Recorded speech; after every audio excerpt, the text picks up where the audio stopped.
Hola muchachos, muy buenos días a todos. Vamos a comenzar con la clase que es sistema óseo. Vamos a continuar. Voy a compartir la pantalla.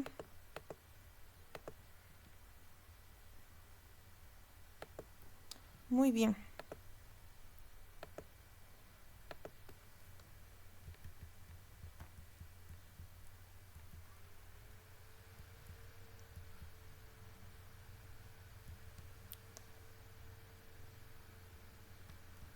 Bien, nos hemos quedado aquí en la parte de huesos faciales.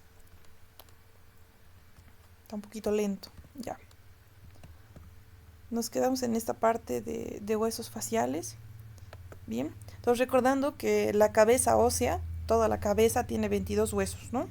Y la cabeza consta del cráneo que tiene 8 huesos y la cara que tiene 14 huesos. O huesos de la cara o huesos faciales, ¿bien? Bien, ahora nos dicen que los huesos faciales no cubren al encéfalo, ¿no? Porque los huesos que cubren al encéfalo son los huesos de la bóveda craneal. Los huesos faciales no cubren al encéfalo y son anteriores a la cavidad craneana, ¿no? Los huesos faciales están por delante de la cavidad craneana. Bien, los huesos faciales ofrecen soporte a las cavidades orbitarias, nasal y oral, ¿no? Entonces fíjense cómo los huesos de la cara ofrecen soporte a las cavidades orbitarias que alojan a los ojos, a la cavidad nasal, bien, que aloja el epitelio nasal y el epitelio olfatorio, y a la cavidad oral, ¿no? Que está alojando a los órganos de la boca como la lengua. Bien, le dan forma al rostro y proporcionan unión para los músculos de la expresión facial. En los huesos faciales aquí se insertan varios músculos de la expresión facial e incluso músculos de la masticación, ¿no? Bien, dentro de los huesos faciales tenemos 14, algunos son pares y dos de ellos son impares, ¿no? Todos son pares a excepción de dos, solo el vómer y la mandíbula son impares, ¿bien? En los huesos de la cara. Ahora, de estos huesos de la cara tenemos dos huesos maxilares superiores que van a tener a los dientes superiores, ¿bien? Tenemos dos huesos palatinos que están por detrás, ¿listo? Por detrás del hueso maxilar está el hueso palatino. Bien, son dos huesos pares en forma de letras L que están formando parte del paladar. En la porción lateral del rostro tenemos dos huesos que parecen letras T, bien, parecen la forma de una letra T. Son los huesos cigomáticos o huesos malares, bien, de la mandíbula, de la mejilla, huesos malares de la mejilla, bien, bien. Tenemos los huesos lagrimales. Los huesos lagrimales son huesos muy pequeñitos, son huesos muy pequeños, alojados en la parte medial de la órbita. Bien.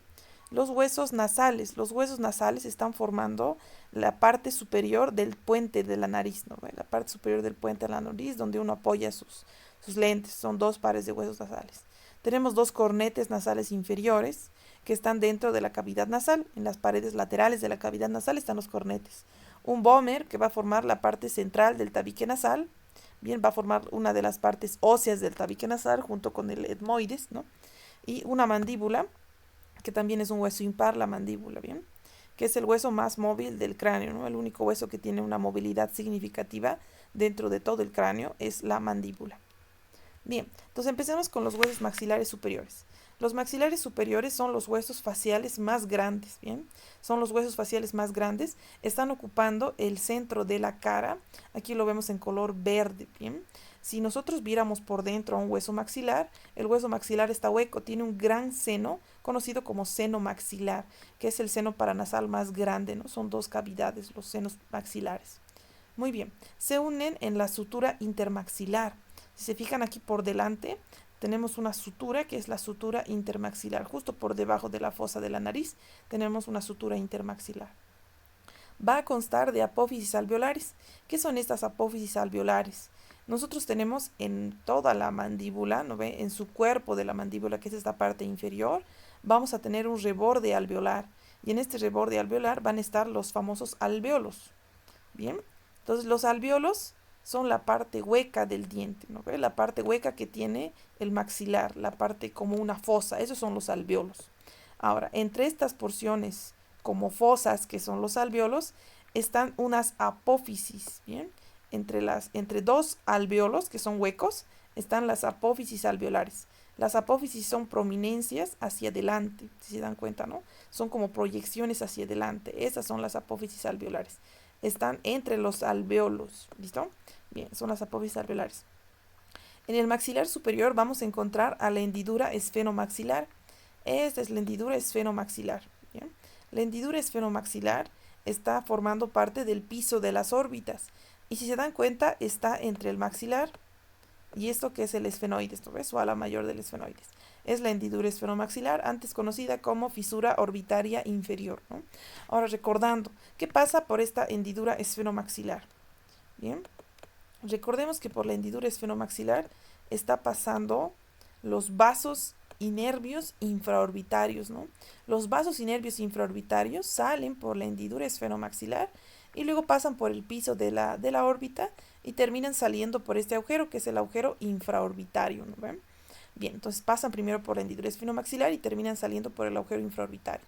Todos los vasos y nervios infraorbitarios, ¿no? Muy bien. Tenemos que el hueso maxilar va a tener las apófisis palatinas. Las apófisis palatinas son estas. Cuando yo veo al hueso maxilar desde una vista inferior, me doy cuenta que veo el paladar duro. El paladar duro está formado, bien, en sus 2/3 anteriores por el hueso maxilar, por estas apófisis palatinas del hueso maxilar, que es este verde, ¿no ven? Entonces, las apófisis palatinas del hueso maxilar están formando los 2/3 anteriores del hueso maxilar, ¿bien? Bien, ahora este hueso maxilar nos dicen que estas apófisis palatinas del maxilar se van a terminar de suturar o de fusionar a los 12 meses de la gestación. Si es que los dos maxilares no se fusionan a los 12 meses de gestación, va a ocurrir la anomalía conocida como paladar hendido, ¿no? Muy bien. Ahora, ¿qué fisuras, diré qué agujeros tiene el maxilar? Aquí vemos un agujero que está entre las dos apófisis palatinas del hueso maxilar. Se llama agujero incisivo. Por el agujero incisivo está pasando el nervio nasopalatino, ¿no? Que viene desde la nariz y se dirige hacia el paladar. Es un nervio sensitivo, el nervio nasopalatino. Bien, los huesos palatinos. Los dos huesos palatinos están localizados en la cavidad nasal posterior. Entonces, si yo lo viera, miren, aquí está el maxilar, ¿no? Por trasluz, aquí atrás, encontraríamos a los huesos palatinos. Entonces, fíjense, los vamos a dibujar aquí como si estuvieran, como si fueran, como si fuera invisible, ¿no? El hueso maxilar. Justo por detrás del maxilar están los huesos palatinos, formando parte de la pared nasal, si se dan cuenta. Está en la parte posterior de la cavidad nasal y además forma parte del paladar duro, ¿no? De los palatinos, ¿bien? Tienen forma de dos letras L, como vemos aquí, ¿no? Asemejan ser dos letras L unidas entre sí, ¿no? Esa es una L y esa es otra L, son los dos huesos palatinos. Entonces van a constar de una lámina horizontal, que es esta porción horizontal, ¿no? Y una lámina vertical, que son las dos porciones verticales, ¿no? De los dos huesos palatinos, ¿bien?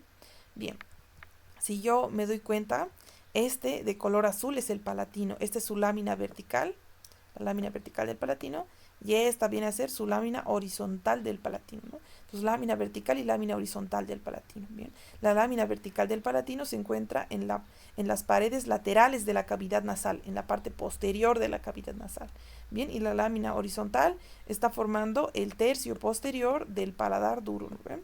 El tercio posterior del paladar duro está formado por el palatino. En cambio, los 2/3 anteriores del paladar duro están formados por el maxilar, por las apófisis palatinas del maxilar. En cambio, el tercio posterior por las láminas horizontales del palatino. Ahora, del paladar duro va a colgar otro paladar que se conoce como paladar blando, ¿no? ¿Cuál es el otro nombre del paladar blando? Al paladar blando también le dicen velo del paladar, ¿bien? Entonces, paladar blando o velo del paladar está colgando del paladar duro. Recuerden que el paladar blando termina en la úvula, ¿no ven? Que es esa estructura colgante que tenemos en el paladar que si la tocamos nos produce náuseas, ¿no? Bien, ese es el paladar blando. Ahora, vemos aquí el hueso palatino, ¿no? Sus porciones horizontales. Notamos que las porciones horizontales del palatino están formando el tercio posterior del paladar, ¿no? Forman el tercio posterior del paladar y a partir de aquí cuelga el paladar blando, ¿no? El paladar blando que es posterior. El hueso palatino va a tener un foramen, que es este pequeño foramen, que es el foramen palatino mayor, ¿bien? Por este foramen palatino mayor van a estar pasando los nervios palatinos mayores, o sea, los nervios del mismo nombre, ¿no? Bien. Los huesos cigomáticos. Los huesos cigomáticos son dos huesos pares ubicados en la región malar, ¿no? En cada mejilla, en la parte del pómulo están los dos huesos cigomáticos. Aquí los vemos en naranja. Tienen la forma de una letra T, ¿bien? ¿Por qué tienen la forma de una letra T? porque gracias a esta apófisis que ellos tienen, ¿no? Recuerden que el cigomático tiene una apófisis que se llama apófisis temporal, ¿no ve? El cigomático tiene una apófisis temporal y la apófisis temporal del cigomático se une a la apófisis cigomática del temporal, ¿no ve? Y ambos van a formar el arco cigomático, ¿no? El arco cigomático. Muy bien. Entonces, ¿qué estructuras va a tener el hueso temporal? El hueso cigomático va a tener su apófisis temporal, ¿no ve? Para formar el arco cigomático. Esa es la apófisis temporal. Y es lo que le da la forma al cigomático que asemeja a una letra T. Y también va a tener dos agujeros, ¿no? Este agujero que está aquí lateralmente es el agujero cigomático temporal, ¿no? El agujero cigomático temporal. Está en la parte externa.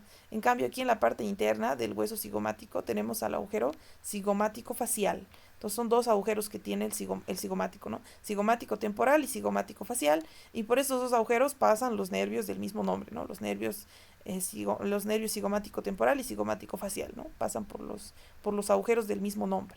Muy bien. Fíjense cómo el hueso cigomático, aparte de formar el pómulo, está formando gran parte de la pared lateral de la órbita, ¿no? Forma gran parte de la pared lateral e incluso parte del piso de la órbita, ¿bien? Muy bien. Los huesos unguis, también conocidos como huesos lagrimales, son los huesos más pequeños que va a tener el cráneo, ¿bien?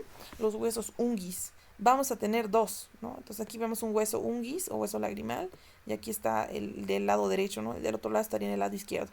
Los huesos lagrimales se encuentran en la pared medial de la órbita.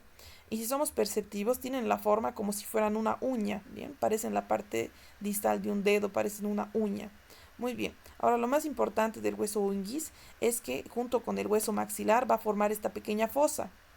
Bien, va a formar esta fosa, que es la fosa lagrimal, ¿no? La fosa lagrimal. Aquí la vemos más bonita, ¿no? La fosa lagrimal. Se nota bastante cómo se forma la fosa lagrimal.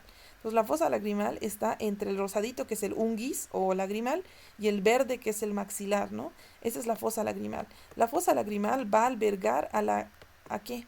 Al saco lagrimal, ¿bien? La fosa lagrimal alberga al saco lagrimal y el saco lagrimal se continúa como conducto nasolagrimal y el conducto nasolagrimal va a drenar en la cavidad nasal, ¿no? Y es por eso que a veces cuando uno llora también le sale moco, ¿no ve? Le sale rinorrea, que es líquido por la nariz, ¿no ve? En realidad serían lágrimas, ¿bien? Muy bien. Los huesos nasales. Los huesos nasales son dos pequeños huesos que tienen forma rectangular, ¿no? Y están formando la parte superior del puente de la nariz, donde uno va a apoyar sus lentes, ¿no? Son los dos huesos nasales cuadriláteros, ¿no? Están por debajo del frontal, aquí en el puente de la nariz. Bien, uno puede palpar sus huesos nasales, bien, uno lo puede palpar si lo toca con la mano y puede darse cuenta en dónde termina su hueso nasal y dónde empieza el cartílago, porque por debajo de los huesos nasales lo que le da forma a la pirámide nasal son los cartílagos nasales, ¿no? Vamos a tener cartílagos, por ejemplo, los cartílagos laterales, ¿no? Que están formando la pirámide nasal. Entonces, uno puede palpar, si va palpando, toca la transición entre el hueso nasal y el cartílago, ¿bien? Muy bien. Estos huesos son delicados y son frecuentemente fracturados cuando uno recibe un golpe directo en la nariz, ¿no? Es la fractura de los huesos de la nariz. Bien. Los cornetes nasales inferiores. Bien. Esta vista, si se dan cuenta, esta foto, la que está a la derecha, es una imagen de una visión lateral de la nariz, ¿no? Entonces es una vista lateral de la cavidad nasal, si se dan cuenta, ¿no? Es una pared lateral de la cavidad nasal. Entonces vemos que la pared lateral de la cavidad nasal tiene a los cornetes, ¿no? Ese es el cornete superior, el cornete medio y este es el cornete inferior. Estamos en una vista lateral de la cavidad nasal, ¿no? Bien, entonces aquí vemos a la cavidad nasal en esquemático, ¿no? Su cornete superior, su cornete medio y su cornete inferior en sus paredes laterales, ¿no? En ambas paredes laterales, en superior, medio e inferior. Entonces notamos nosotros que el superior y el medio pertenecen a este hueso superior, que es el etmoides, ¿no ve? En cambio, el cornete nasal inferior es un hueso independiente. Bien, los cornetes nasales superior y medio pertenecen al etmoides, o sea, pertenecen a los huesos del cráneo. En cambio, el cornete nasal inferior pertenece a los huesos de la cara. Bien, muy bien. El cornete nasal inferior es el más grande, el más largo de los tres cornetes. ¿Bien? Nosotros sabemos que el espacio que está entre los cornetes recibe el nombre de meatos, ¿no ven? Este espacio que está entre ambos cornetes se llama meatos, ¿no? Son los famosos meatos nasales, ¿listo? Bien. Ahora, ¿para qué sirven los cornetes? Recordemos que los cornetes se encargan de arremolinar el aire, ¿no? Arremolinan el aire y de esta manera lo calientan, porque los cornetes están cubiertos por mucosa y la mucosa nasal está muy vascularizada, ¿no? Entonces el aire se arremolina y se va a calentar en la mucosa nasal, ¿bien? Además de calentar el aire, pueden filtrar el aire. ¿Por qué? Porque la mucosa nasal tiene células caliciformes, ¿no? Que atrapan a las partículas extrañas, entonces ayudan a la filtración del aire, ¿bien? Muy bien. Ahora, el vómer. El vómer es uno de los dos huesos impares que vamos a tener en la cara, ¿no? El vómer va a estar formando el tabique nasal. Entonces, fíjense, esta imagen, a diferencia de la anterior, esta es la pared lateral de la cavidad nasal, donde están los cornetes. En cambio, esta es la pared septal, ¿no ve? La pared que está al medio, que está separando ambos, que está separando la cavidad nasal en dos partes, ¿no ve? Entonces, es el tabique nasal. El tabique nasal va a tener dos porciones, ¿bien? Va a tener una porción ósea y una porción cartilaginosa. ¿Listo? Cartilaginosa. Bien, la porción ósea es posterior, bien, la porción ósea es posterior y la porción cartilaginosa es anterior. La porción ósea está formada hacia arriba por el etmoides, ¿no ven? Por su lámina vertical del etmoides. Bien, y la porción ósea por abajo está formado por este hueso, bien, que tiene la forma de un arado o de una hoz, que es el hueso vómer, ¿no? Es el hueso vómer, bien, que está formando la parte inferior de la porción ósea del tabique nasal. En cambio, la porción anterior del tabique nasal está formado por este cartílago, que es el cartílago septal o el cartílago del tabique, bien, muy bien. Ahora, aquí podemos ver, ¿no? A las fosas nasales, donde vemos aquí al tabique nasal, recordando que el tabique nasal tiene dos componentes óseos, que son el etmoides y el vómer, y un componente cartilaginoso, que es el cartílago septal, ¿no? Entonces, esta sería la pared medial o pared septal. En cambio, de las paredes laterales de la cavidad nasal se desprenden los famosos cornetes, ¿no? Los cornetes. Dijimos que el cornete nasal superior y medio pertenecen al etmoides. En cambio, este que es el inferior es un hueso grande e independiente y es un hueso de la cara, ¿no? El cornete nasal inferior. Bien, nosotros recordamos que a la cavidad nasal le están llegando los famosos senos paranasales, ¿no? Y vamos a tener senos paranasales en los huesos del cráneo y los huesos de la cara. Por ejemplo, estos senos son los senos frontales, ¿no? Los senos frontales. Los senos frontales, bien, estos de aquí son los senos etmoidales.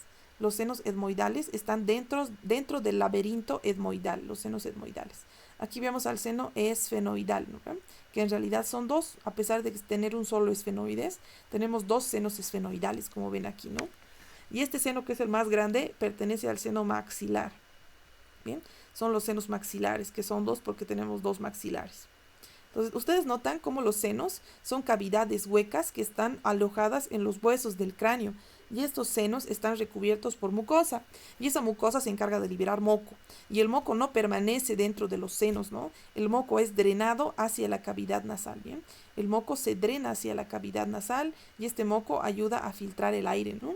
Además, los senos paranasales tienen funciones de cámaras de resonancia para la voz, ¿no? Funcionan como cámaras de resonancia y además de que aligeran el peso del cráneo, como son cavidades huecas, ayudan a aligerar el peso del cráneo y que el cráneo no sea totalmente sólido, pues sería completamente macizo, sería muy pesado, ¿no? Entonces se encargan de aligerar el peso del cráneo. Bien, el hueso mandíbula, la mandíbula es el segundo hueso impar que estamos viendo en la cara, ¿no? La mandíbula es el hueso más fuerte del cráneo, ¿bien? Más fuerte del cráneo. En cambio, el maxilar, ¿se acuerdan? En el maxilar nos decían que el maxilar es el hueso más grande del cráneo, ¿no? El maxilar superior es el hueso más grande del cráneo. En cambio, el maxilar inferior es el hueso más fuerte del cráneo, ¿bien? Bien. ¿Dónde estamos? Bien. Es el hueso más fuerte del cráneo. Además que es el único que tiene un movimiento significativo, ¿no? La mandíbula tiene una articulación con el hueso temporal, que es la articulación temporomandibular, y esta articulación es una diartrosis. Es la única que tiene un movimiento significativo, ¿bien? Bien, porciones de la mandíbula. Va a tener un cuerpo. El cuerpo es esta porción horizontal que tiene la mandíbula, ¿bien? La porción horizontal es el cuerpo. En cambio, la porción vertical es la rama de la mandíbula. Bien, a veces no es tan vertical la rama, como aquí puede ser ligeramente oblicua, ¿no ven? Puede ser vertical o ligeramente oblicua la rama, ¿bien? Ahora, entre la unión entre la rama y el cuerpo, esto se llama ángulo de la mandíbula, ¿no? La unión entre la rama y cuerpo se conoce como ángulo de la mandíbula.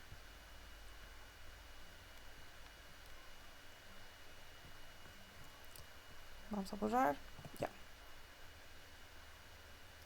¿Qué más?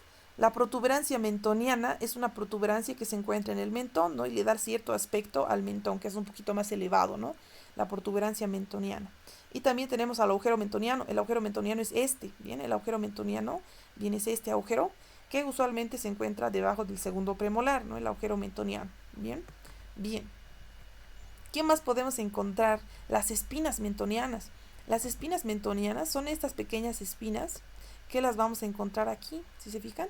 Son dos pequeñas espinas localizadas en la cara interna del cuerpo de la mandíbula, ¿no? Son dos pequeñas espinas localizadas en la cara interna del cuerpo de la mandíbula. Esas son las espinas mentonianas. En mis épocas les decíamos espinas geni. ¿Por qué le decíamos espinas geni? Porque aquí se inserta este músculo que va de las apófisis geni o espinas mentonianas, ¿no? Hacia el ioides. Es el músculo genio-yoideo, ¿no? El genio-yoideo.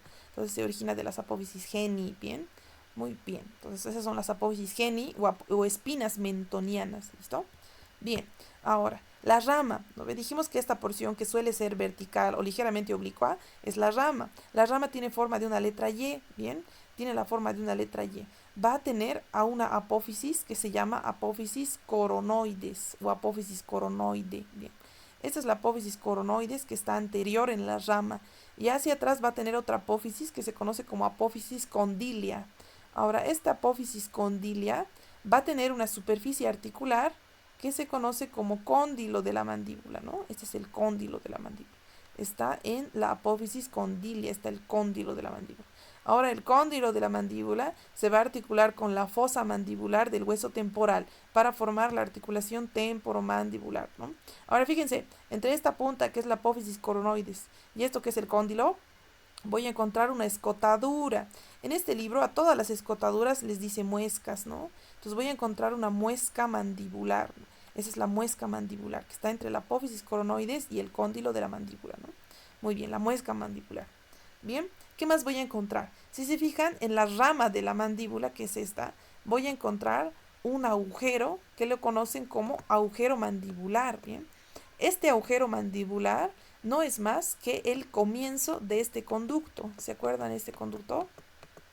El agujero mandibular no es más que el comienzo de este conducto, que es el conducto mandibular, ¿no ven? Y el conducto mandibular termina desembocando en este agujero, que es el agujero mentoniano, ¿no?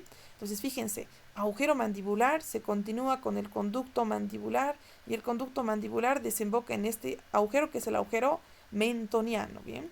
Ahora, ¿qué está pasando por toda esta estructura? Recordemos que por aquí están pasando el paquete vasculonervioso alveolar inferior, ¿no ve? O sea, se refiere a la arteria, al nervio y a la vena, ¿bien?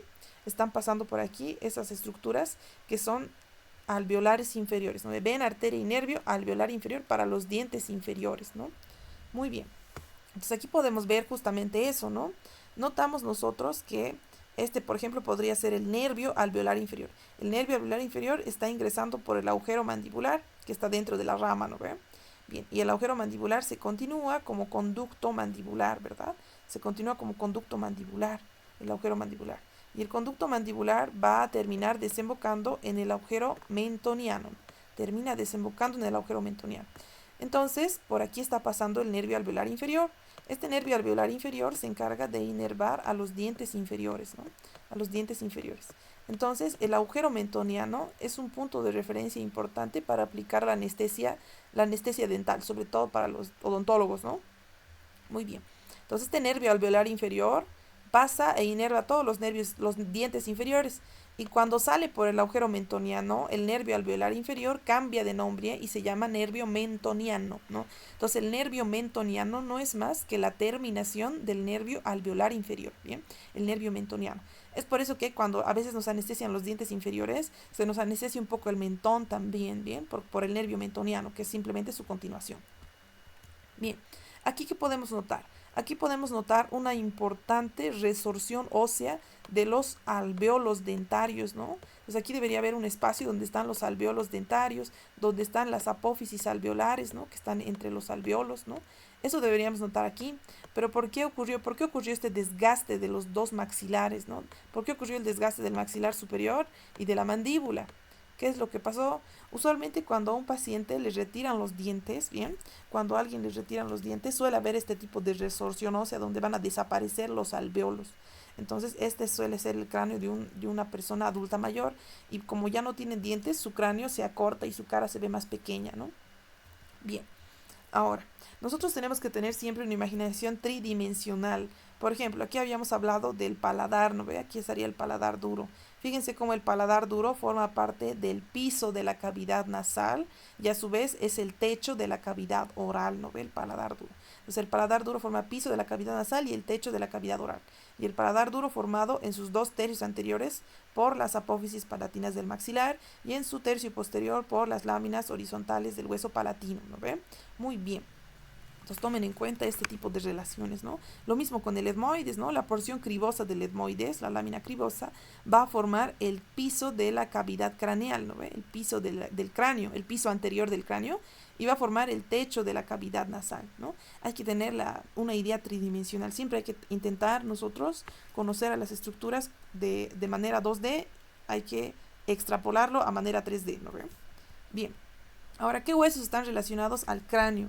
Hay varios huesos que están relacionados al cráneo, como ser los huesillos auditivos. Entonces, los huesillos auditivos son tres, ¿no? El martillo, que es este, el yunque y el estribo, ¿no? El martillo tiene su mango del martillo, su cabeza del martillo, ¿no? El yunque, que es el hueso que está entre los dos huesos, ¿no? Y el estribo, que tiene su platina que va a tapar a la ventana oval, ¿no?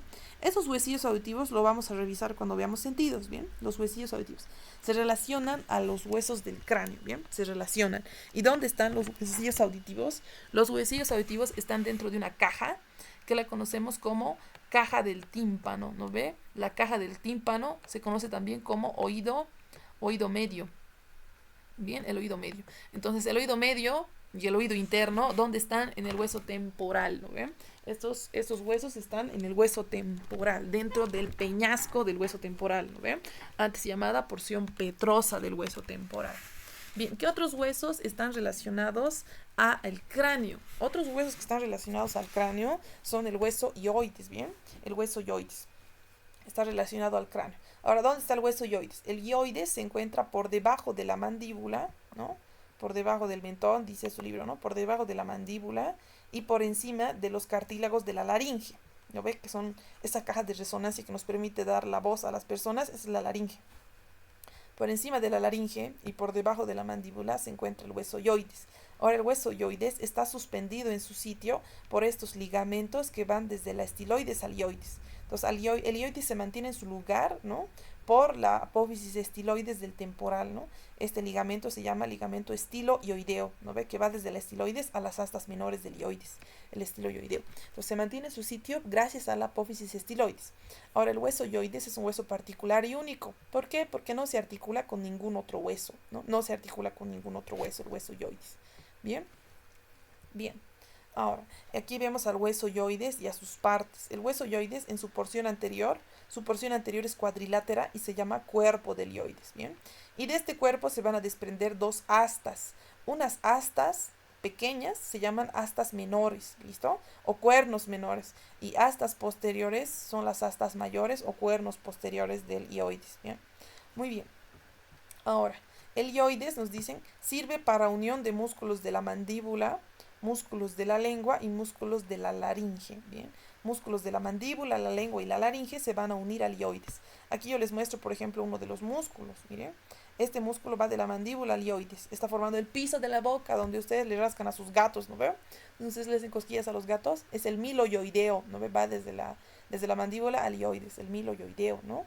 Entonces, como se dan cuenta, va a servir como inserción para músculos.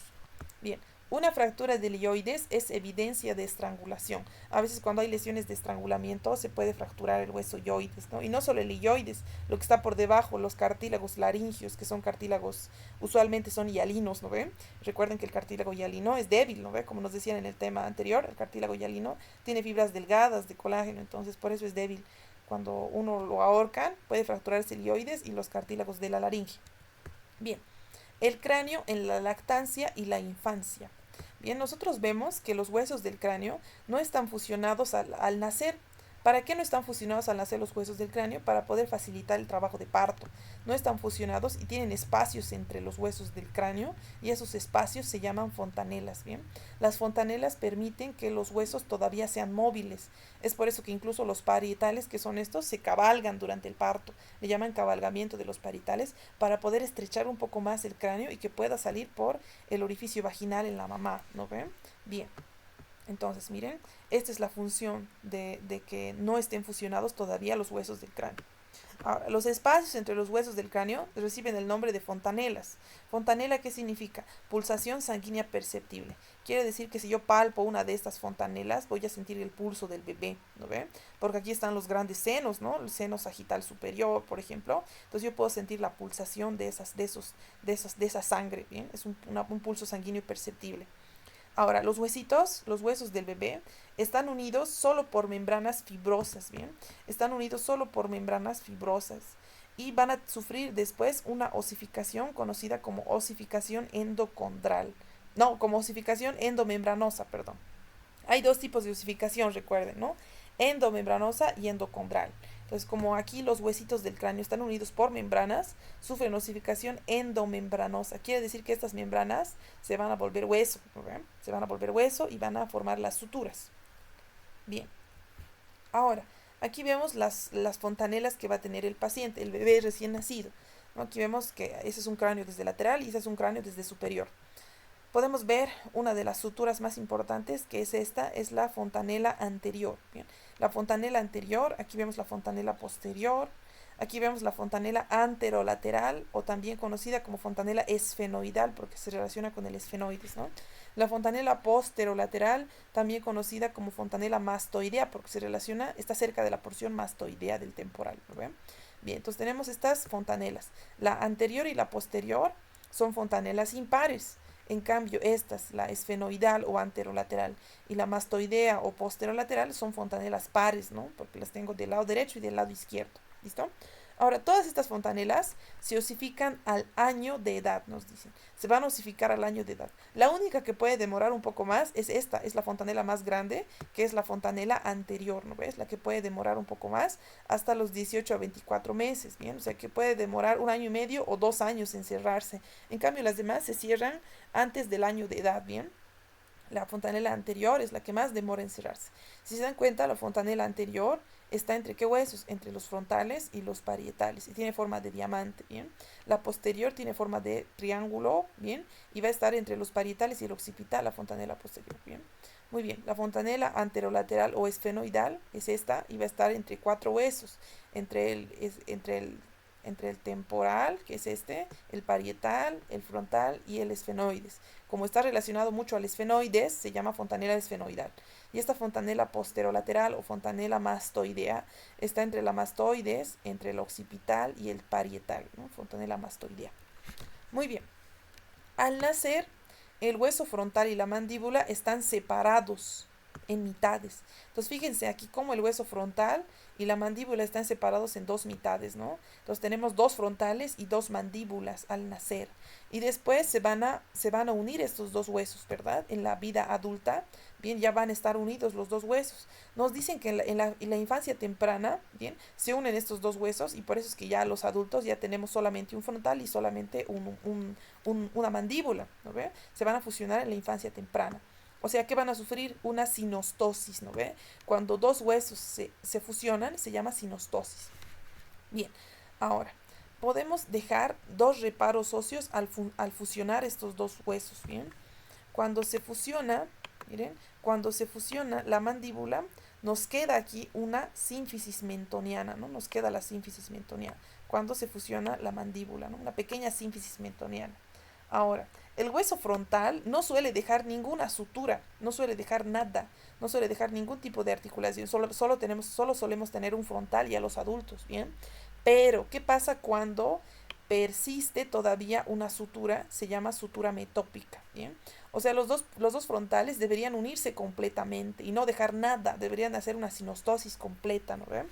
Pero en algunos casos dejan una pequeña sutura persistente que recibe el nombre de sutura metópica, ¿bien? O sutura frontal persistente. Bien, ahora, el cráneo crece rápidamente en la infancia para acomodar al encéfalo, ¿bien? Nosotros tenemos un crecimiento exponencial del cráneo en la infancia. Es por eso que cuando ustedes roten pediatría van a ver que en el control de niño sano, cuando viene un niño a la consulta, tenemos que hacerle el perímetro cefálico, ¿bien? Usualmente se mide su cabeza porque la cabeza va creciendo, ¿bien? Y si no crece ya podemos pensar en algún tipo de enfermedad, ¿no? Tiene que crecer ciertos milímetros cada mes, ¿bien? Ahora, va a alcanzar su tamaño final entre los 8 y los 9 años, ¿bien? Entre los 8 y los 9 años el cráneo alcanza el tamaño habitual, el tamaño normal. Ahora, la comparación de las cabezas de los bebés y de los adultos, ¿bien? Fíjense, por ejemplo, aquí vemos un feto de 2 meses, ¿bien?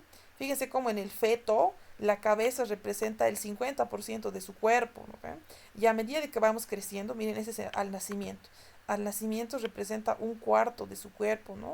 Entonces fíjense cómo la cabeza va reduciendo en proporción, ¿no? Es que no es que la cabeza reduce, porque la cabeza va creciendo, como decíamos, ¿no? A lo largo de la infancia la cabeza va creciendo. No es que la cabeza reduce, es que el cuerpo se hace más grande, ¿no vean? El cuerpo se hace más grande. Entonces, las cabezas de los niños son grandes en relación a su pequeño cuerpo, en relación a su tronco, ¿no vean? Ahora, al tener una cabeza más grande, bien, estimula los instintos protectores de los padres, ¿no? Al ver una cabeza grande y un cuerpo pequeño, estimula el instinto protector de los padres frente a los hijos, bien, y ayuda a la supervivencia. Muy bien, la columna vertebral. Guay, se fue hasta el final mi presentación.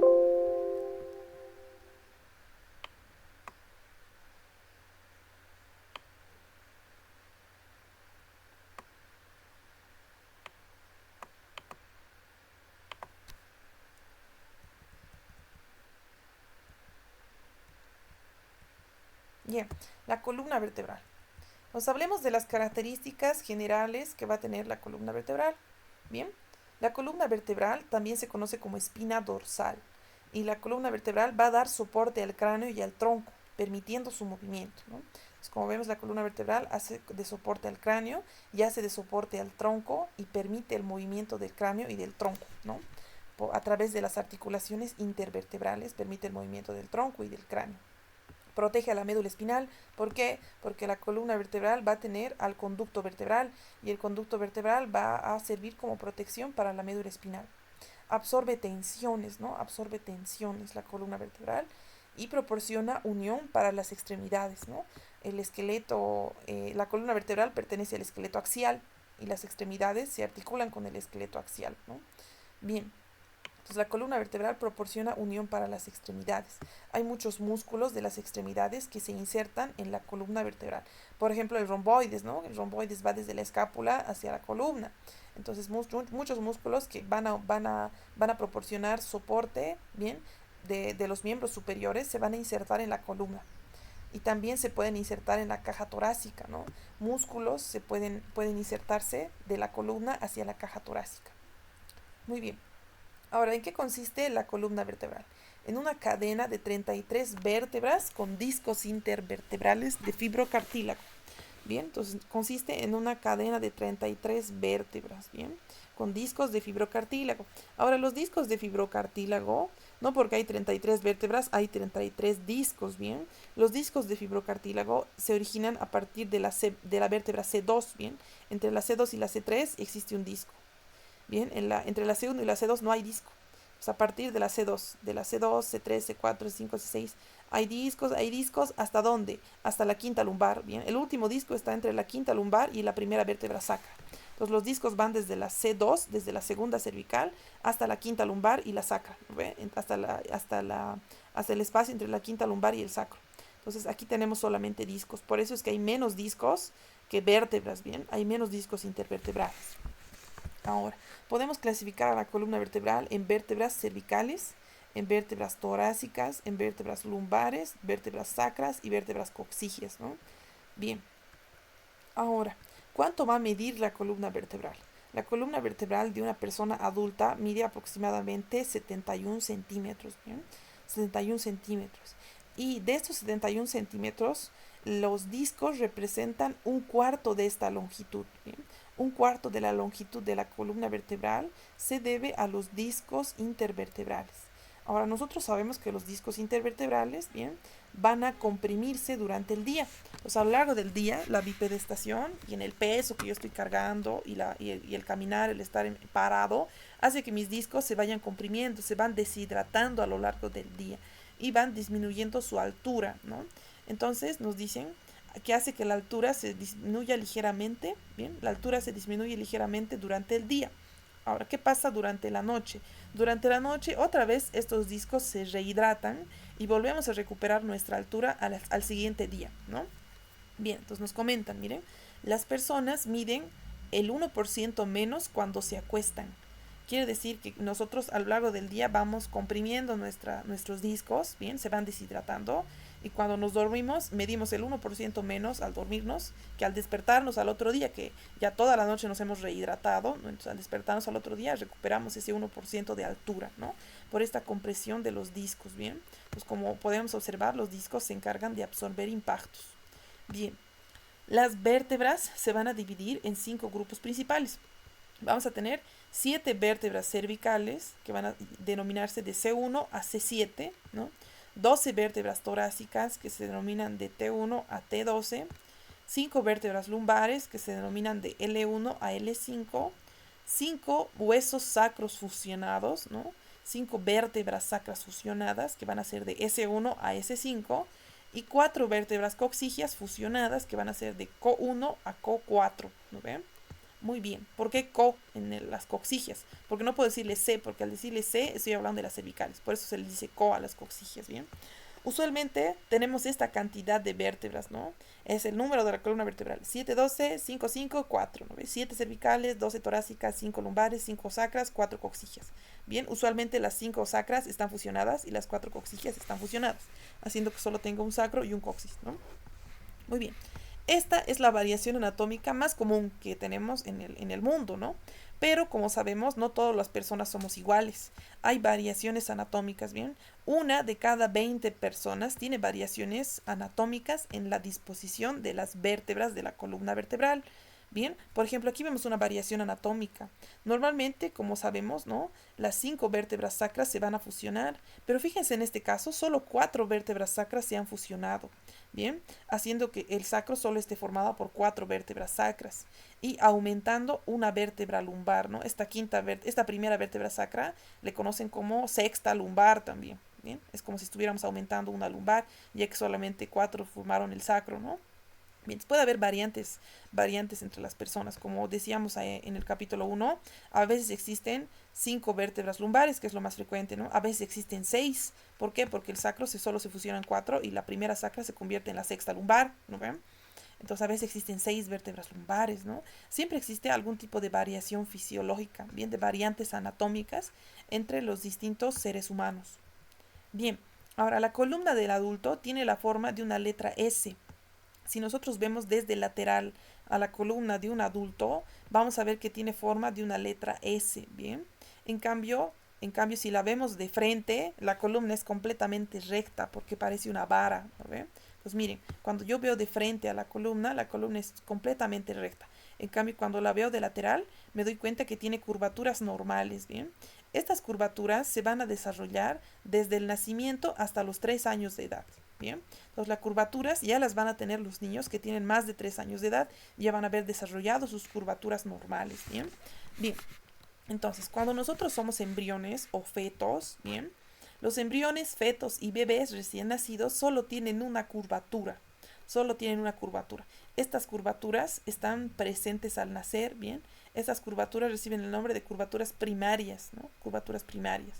Es solo una curvatura que es cóncava anteriormente. Pues si yo lo veo de adelante es cóncava, ¿no? Porque estamos en esta posición que es la posición fetal, ¿no?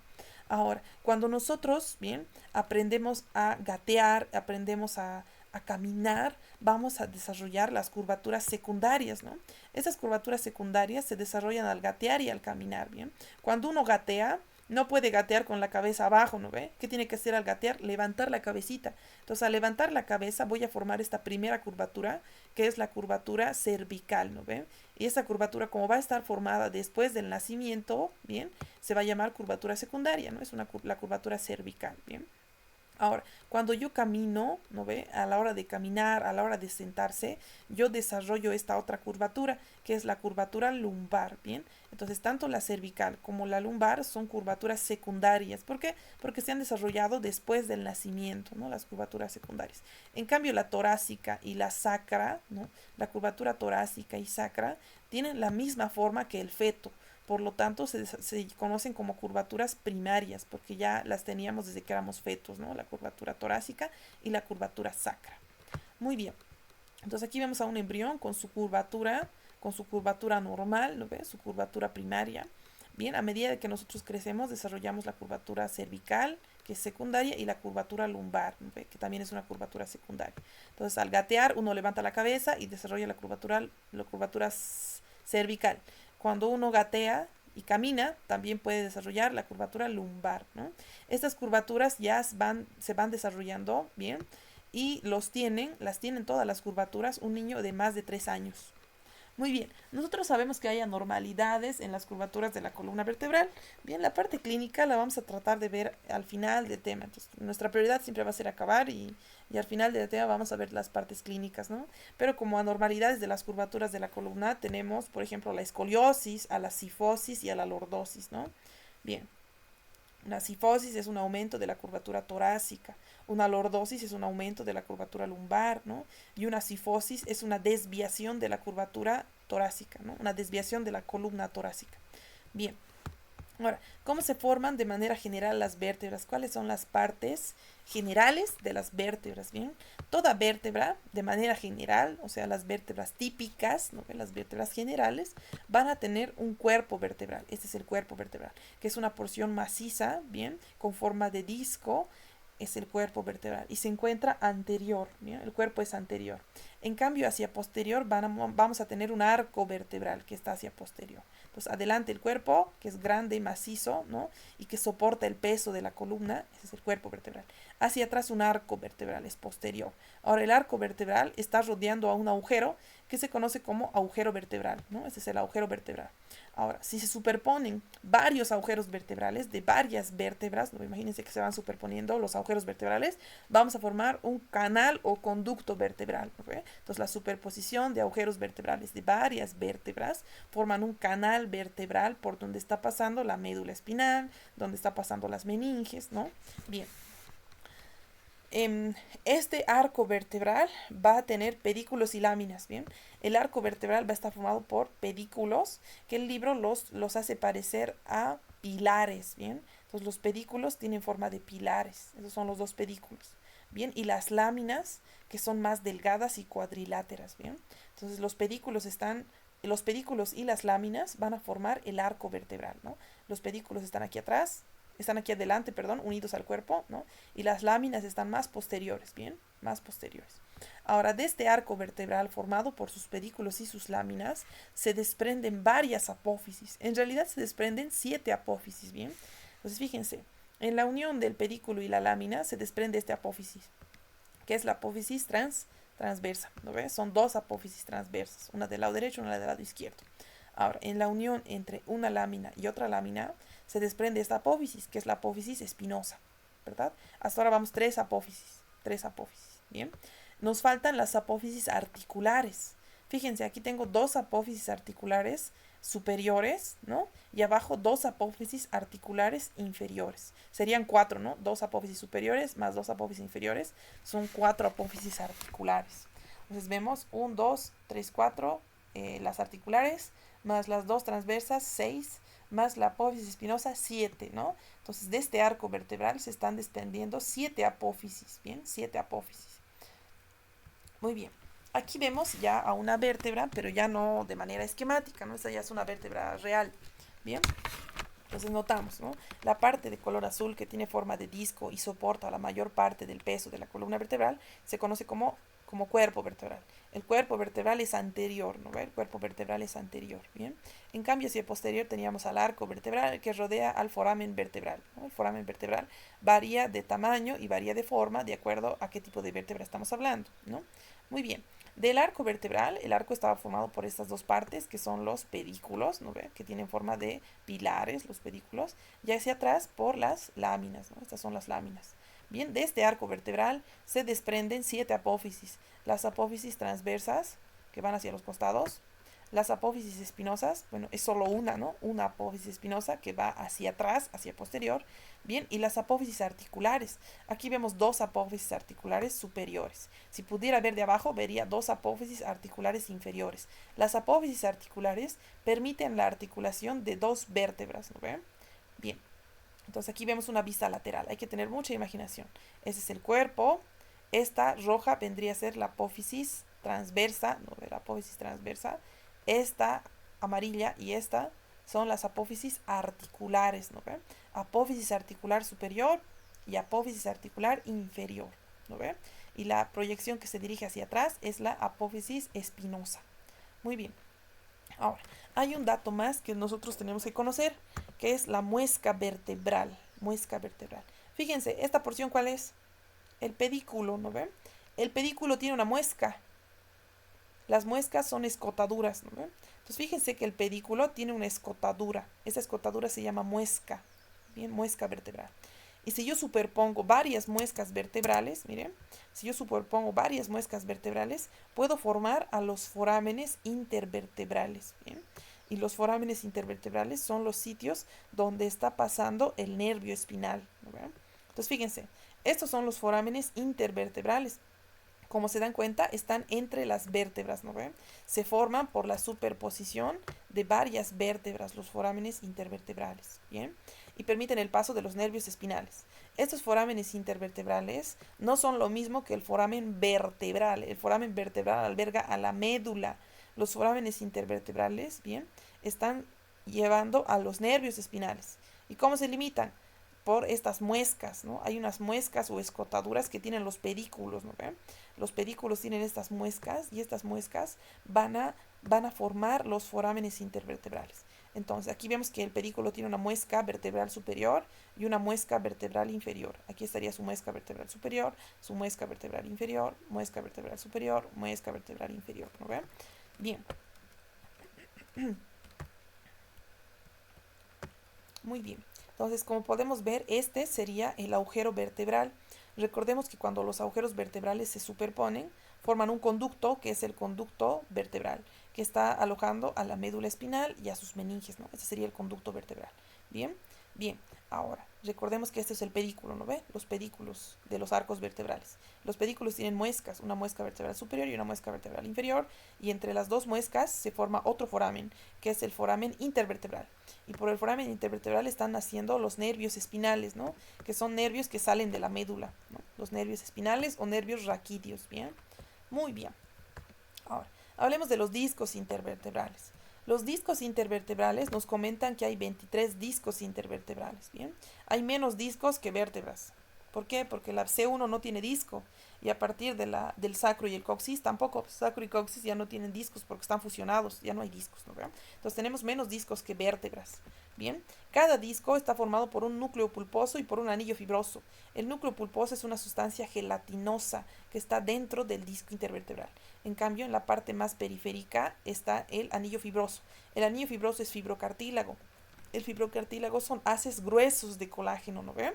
Entonces, como son haces gruesos de colágeno, bien, es bastante resistente el anillo fibroso, bien, que contiene el núcleo pulposo.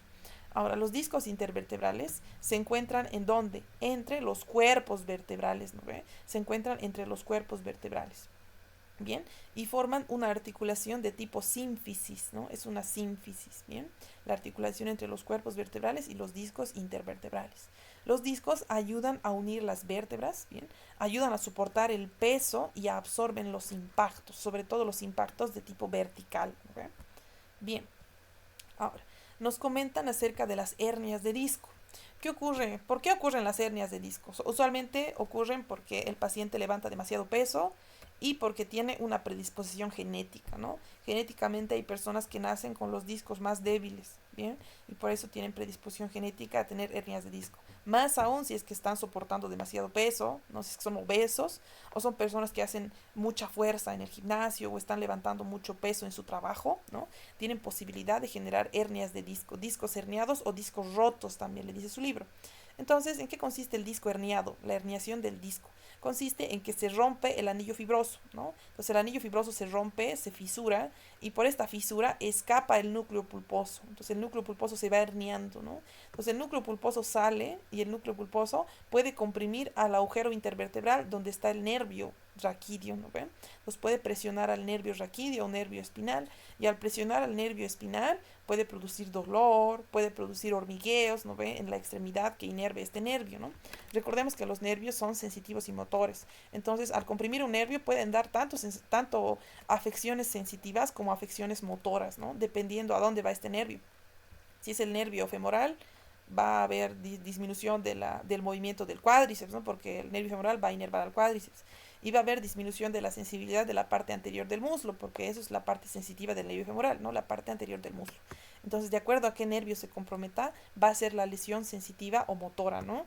En relación a la hernia de disco. Muy bien. Hablemos de las vértebras cervicales. Las vértebras cervicales son las primeras 7 vértebras, ¿no?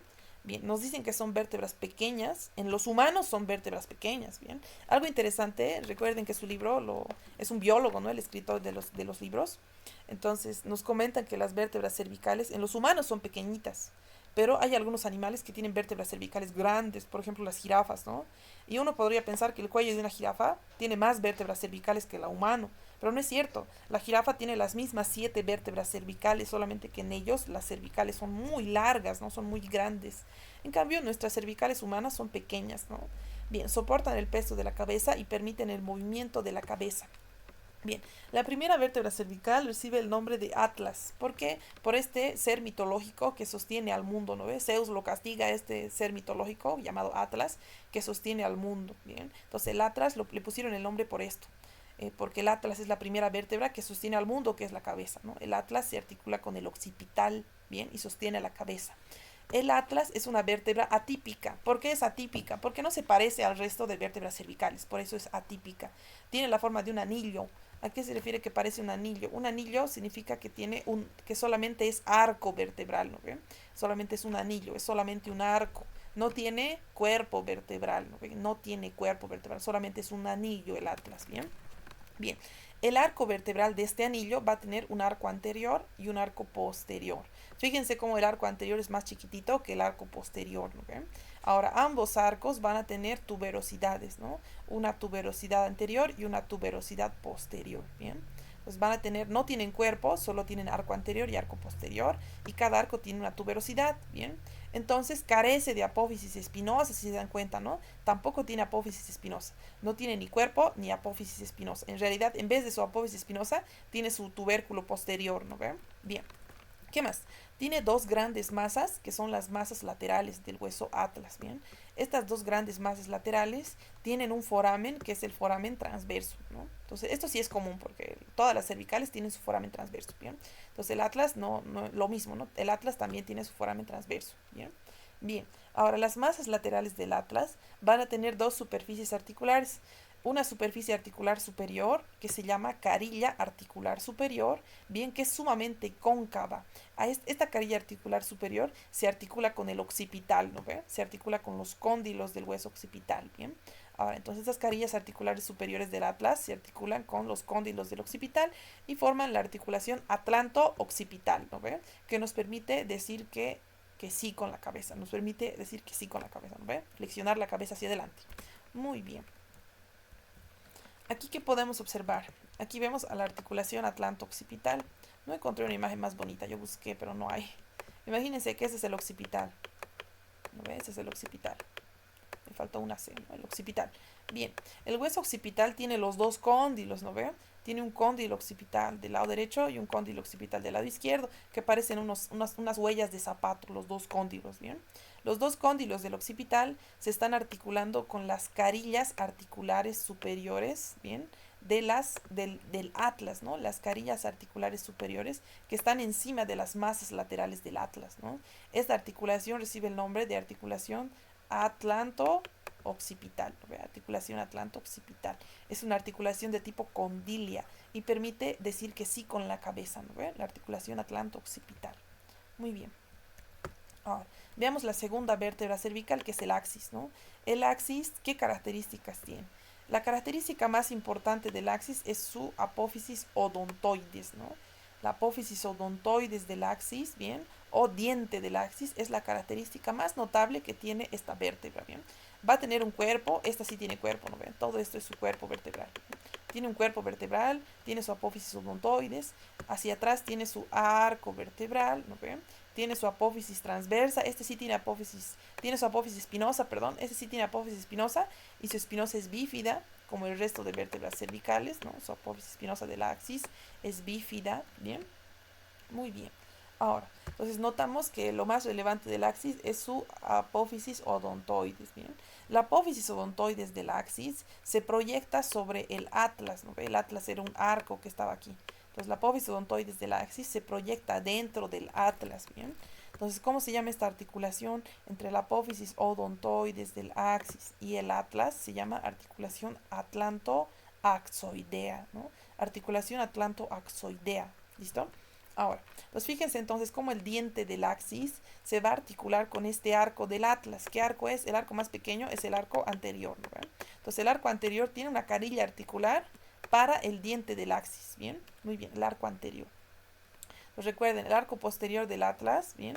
Tiene un tubérculo posterior, no tiene apófisis espinosa. En cambio, el axis sí, ¿no ves? Su arco tiene apófisis espinosa que es bífida, ¿bien? Tiene apófisis espinosa bífida.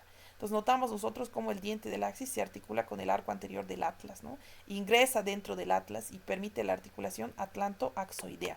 La articulación atlantoaxoidea permite movimientos rotacionales, ¿no? Porque es una articulación trocoide, permite rotación de la cabeza como al decir que no, ¿bien? Bien, ahora nos comentan acerca de la osificación del axis, ¿bien? Nos dicen que la osificación del axis es independiente. Primero, bien, se va a osificar de manera independiente su diente, ¿bien? Y también se osifica de manera independiente el resto del axis, ¿bien? Entonces, el diente se osifica de manera independiente que el resto del axis. Entonces, nos dicen, el diente del axis se forma como un centro de osificación independiente en el primer año de vida, ¿bien? Y se termina de osificar entre los 3 y los 6 años, ¿listo? Bien, aquí vemos la articulación atlantoaxoidea. Entonces vemos aquí este gran anillo que es el atlas, ¿no ven? Entonces ese es el arco anterior del atlas, el arco posterior del atlas, el tubérculo anterior del atlas, el tubérculo posterior del atlas. Notamos que no tiene apófisis espinosa, ¿no? Apófisis espinosa, ¿no? Notamos que no tiene esta apófisis, solamente tiene un tubérculo posterior. Sus masas laterales, ¿no? Sus masas laterales. Notamos cómo el arco anterior se articula con el diente del axis, ¿no ve? Con la apófisis odontoides. Bien, esta articulación permite la rotación de la cabeza. Ahora, ¿quién mantiene fija la apófisis odontoides con el arco anterior del atlas?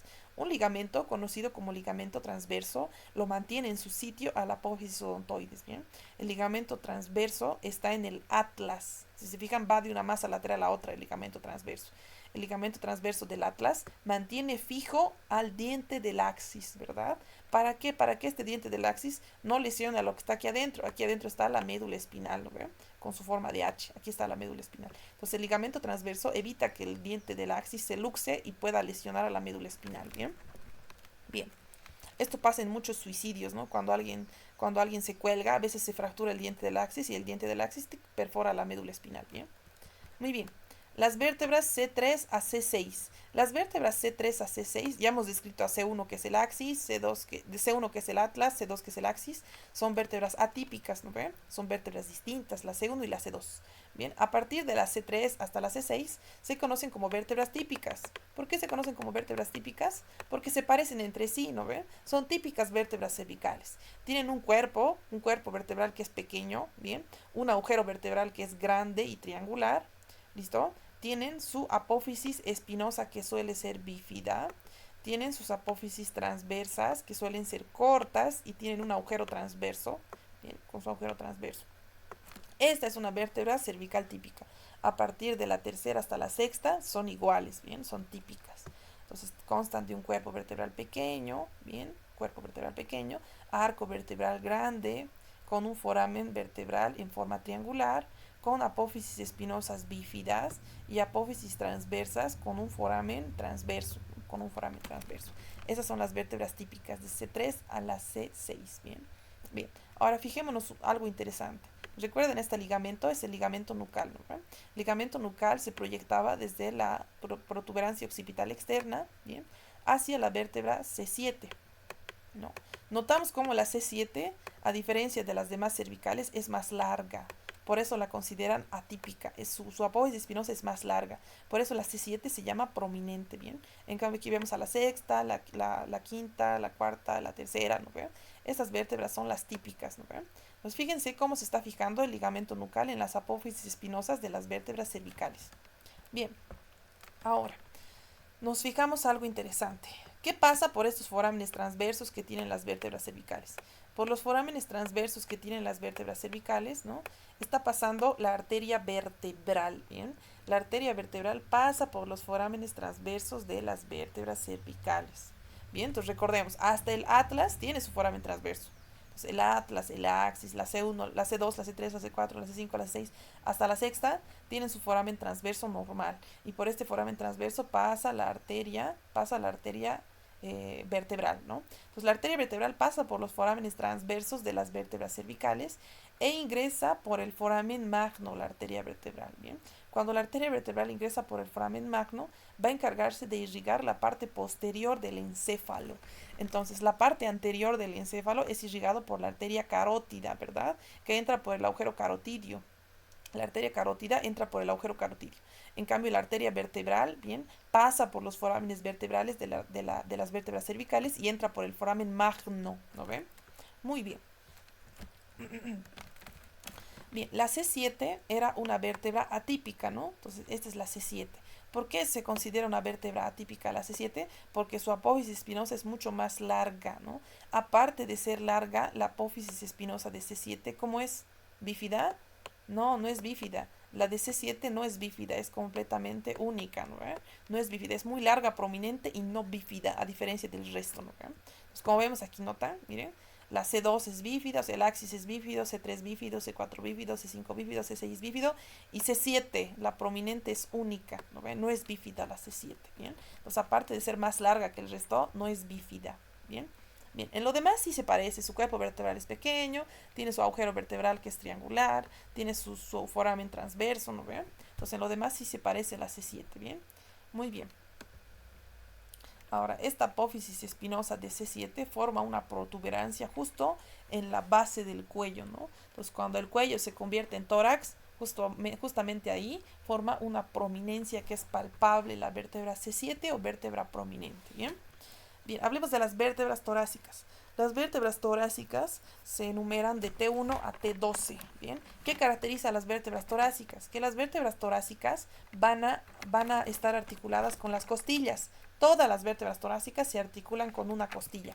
Entonces, fíjense, las vértebras torácicas se articulan con las costillas, ¿bien? Entonces, la costilla tiene dos partes. Vamos a ver dos de las partes de las costillas. Estas partes se llama cabeza y esta parte se llama tubérculo de la costilla. Entonces, la costilla tiene dos partes importantes hacia atrás, cabeza y tubérculo de la costilla, ¿bien? Entonces, usualmente, ¿qué pasa? Que las costillas se articulan, ¿bien? En las vértebras torácicas. Se articula tanto su cabeza de la costilla como su tubérculo de la costilla. Se van a articular en las vértebras torácicas, ¿bien? Bien, entonces las vértebras torácicas. Las vértebras torácicas van a tener un cuerpo vertebral. Su cuerpo vertebral lo describen como si tuviera forma de un corazón, ¿bien? Entonces la vértebra torácica, su cuerpo tiene forma de corazón.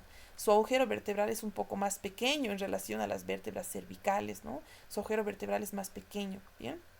Bien. Ahora, característicamente, ¿no? Va a tener su arco vertebral como todas, sus apófisis transversas y su apófisis espinosa, ¿no? Pero ¿qué caracteriza a la vértebra torácica? A la vértebra torácica los caracterizan las carillas costales, ¿bien? Para la cabeza de las costillas. Entonces, fíjense, esto que es el cuerpo vertebral, ¿no ven? En los cuerpos vertebrales, las vértebras torácicas tienen carillas costales, ¿no? Tienen carillas costales donde se va a articular una vértebra, ¿no? Entonces, las carillas costales permiten la articulación de las costillas, ¿bien? Entonces, vamos a verlo mejor aquí. Vamos a poner solamente el puntero.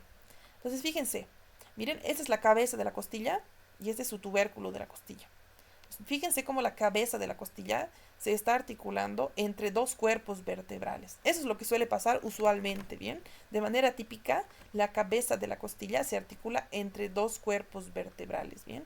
En las carillas que existen entre dos cuerpos vertebrales. Entonces, la cabeza se articula en las carillas costales de los cuerpos vertebrales. Entonces, por eso decimos cabeza con cuerpo vertebral, ¿no? Entonces, fíjense, cuerpo vertebral se articula con la cabeza de la costilla. C con C, ¿no ve? Cabeza con cuerpo. Bien. En cambio, fíjense, esta es la apófisis. ¿Qué apófisis es? Apófisis transversa. La apófisis transversa se articula con esto, que es el tubérculo de la costilla. ¿No? Entonces, la apófisis transversa se articula con el tubérculo costal. Entonces, fíjense, aquí está la cabeza de la costilla. Ay, Dios, qué mal es. La cabeza y esto es el tubérculo de la costilla. Bien, este es el cuerpo de la vértebra y esta es la apófisis transversa de la vértebra. ¿No? Entonces, el cuerpo de la vértebra se articula con la cabeza de la costilla, ¿no? Y la apófisis transversa de la vértebra se articula con el tubérculo de la costilla. La mnemotecnia es C con C y T con T, ¿no ven? Bien, estas articulaciones reciben el nombre de articulaciones vértebrocostales, ¿no ven? La articulación vértebrocostal de la cabeza con el cuerpo y la articulación vértebrocostal del tubérculo con la apófisis transversa, ¿no ven? Son dos articulaciones vértebrocostales. Aquí vemos la articulación vértebrocostal, como la cabeza se articula con los cuerpos vertebrales, ¿no? Fíjense que una cabeza de la costilla se articula entre dos cuerpos vertebrales, ¿bien? Y el tubérculo de la costilla se articula con la apófisis transversa, ¿no? Muy bien. Ahora, característicamente su apófisis espinosa de las torácicas es inclinada hacia abajo. ¿Notan? Parece como el ala de un jet, ¿no? La apófisis espinosa es larga, angulada hacia abajo. Bien, entonces para que podamos entender quizás, miren, aquí están los cuerpos de las vértebras torácicas, ¿no? Entonces dijimos que entre los cuerpos de las vértebras torácicas encontramos a las carillas costales, ¿no? Aquí encontramos a las carillas costales, ¿bien? En los cuerpos de las vértebras torácicas se encuentran las carillas costales. Y en las carillas costales se están articulando las costillas, ¿no?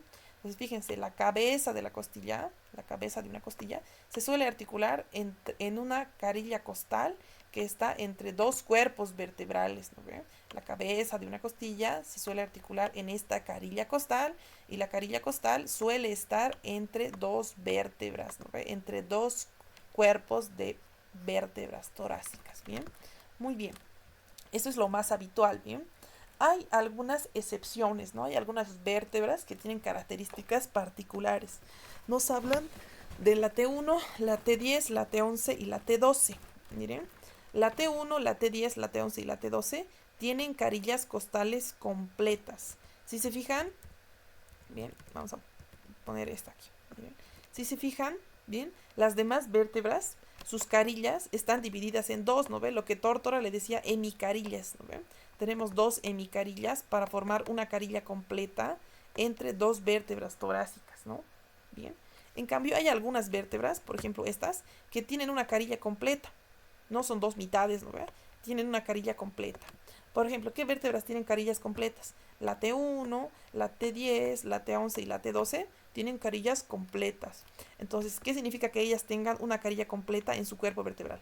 Que una costilla se articula directamente en un cuerpo vertebral, en vez de hacerlo entre dos vértebras, ¿no vean? Bien, entonces esta es la particularidad de estas costillas, de estas vértebras, ¿bien? Bien, ahora, ¿qué pasa con las vértebras de T1 a T10? Las vértebras torácicas de T1 a T10, ¿bien? Tienen tanto carillas en su cuerpo, ¿no ven? Las carillas costales para la cabeza están en su cuerpo y tienen carillas en donde más, en sus apófisis transversas, ¿no ven? Entonces, tanto de la T1 a la T10 son así. Tienen carillas articulares para la cabeza en su cuerpo y tienen carillas articulares para el tubérculo en sus apófisis transversas, ¿no ven? Entonces, las costillas de T1 a T10 tienen esta disposición. En cambio, ¿qué pasa con la 11 y la 12? La 11 y la 12 solamente tienen carillas en su cuerpo, no tienen carillas en sus apófisis transversas, ¿bien? La 11 y la 12 no tienen carillas en sus apófisis transversas. Muy bien. Esa sería la parte compleja entre comillas, de las vértebras torácicas, ¿bien? Bien, ahora algunos datos extra que podemos nosotros saber. Fíjense, aquí que yo estoy mostrando son las apófisis articulares, ¿no? Aquí estoy mostrando las apófisis articulares de las vértebras torácicas, ¿no? Fíjense, esta sería la apófisis articular superior y la apófisis articular inferior, ¿no ve? Esta sería la apófisis articular superior y esta sería la apófisis articular inferior, ¿no ve? Entonces, miren, la apófisis articular inferior, ¿no ve? Porque es la superior. La apófisis articular inferior de esta vértebra, ¿no ve? Las apófisis articulares inferiores se dirigen en sentido anterior. En cambio, las apófisis articulares superiores se dirigen en sentido posterior, ¿no ve? ¿Notan? Entonces, la apófisis articular superior se dirige en sentido anterior. Y la apófisis articular superior, que es esta, la apófisis articular superior, se dirige en sentido posterior. Y la apófisis articular inferior, que es esta, se dirige en sentido anterior, ¿no ve? Esto hace que se articulen ambas carillas articulares, ambas apófisis articulares, ¿bien? Muy bien. Quiero ver qué hora es. Ya tenemos un ratito más. Veamos las vértebras lumbares, ¿bien? Las vértebras lumbares van a ser 5 vértebras lumbares, de la L1 a la L5. Ahora, las vértebras lumbares nos comentan que tienen un cuerpo grueso y robusto. ¿Lo ves? Son las que tienen el cuerpo más grande en realidad, las vértebras lumbares. Bien, van a tener un cuerpo grueso y robusto. Bien, y van a tener los discos intervertebrales más gruesos también, ¿no? Cuerpo grueso y robusto, discos muy gruesos.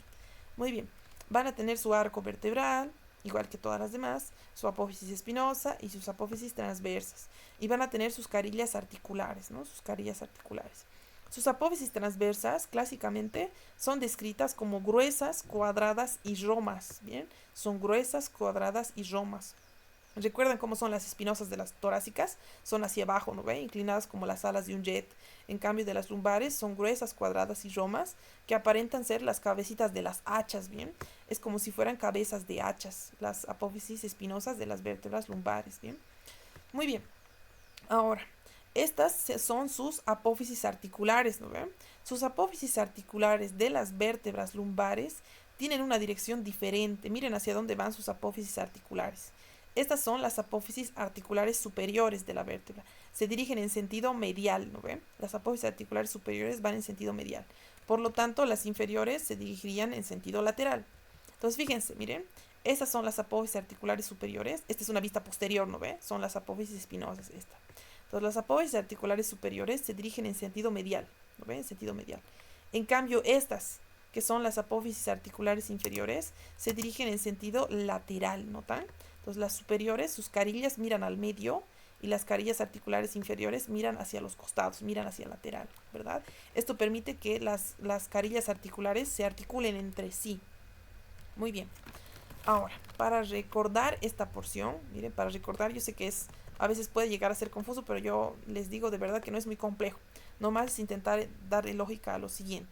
Miren, vamos a intentar ponerle nombres a algunas costillas, algunas vértebras.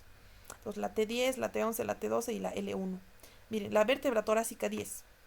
La torácica 10 tiene una carilla completa en su cuerpo vertebral, ¿lo ven? Y tiene una carilla en su apófisis transversa. ¿Lo ven? Entonces tiene dos articulaciones con las costillas. Bien, la T11 y la T12. ¿Qué decíamos de la T11 y la T12? La T11 y la T12 solo tienen una carilla completa. T11 y T12 tienen una carilla completa. No tienen carillas en sus apófisis transversas, ¿no ven? La T11 y la T12. Bien. La L1. La L1, bien, la primera vértebra lumbar, ¿listo? La primera vértebra lumbar es especial, ¿por qué? Porque la primera vértebra lumbar y la T12 van a hacer una transición, ¿no ven? Entre el tórax y las vértebras lumbares, ¿no? Va a haber una transición entre el tórax y las vértebras lumbares. Recordando, ¿no? ¿Cómo eran las vértebras torácicas? Aquí están las torácicas y esas son las lumbares. Bien, las torácicas. Recordemos que la carilla articular inferior, ¿no? La carilla articular inferior se dirige hacia, ¿listo? La carilla articular inferior se dirige hacia abajo, ¿no? Y la carilla articular superior se dirige hacia arriba, ¿no? Eso es lo que suele pasar en las vértebras torácicas, ¿no? Carilla articular superior tiene una dirección inferior, ¿no? Y la carilla articular superior tiene una dirección superior, ¿bien? Bien, esto permite la articulación entre las vértebras torácicas, Bien, en cambio, en relación a las vértebras lumbares, dijimos que las carillas articulares superiores se dirigen en sentido medial, ¿no? Y las inferiores se dirigen en sentido lateral, ¿ok? Bien, ¿qué pasa entre T12 y L1? Entre T12 y L1, la T12, sus carillas se dirigen en sentido lateral, ¿bien?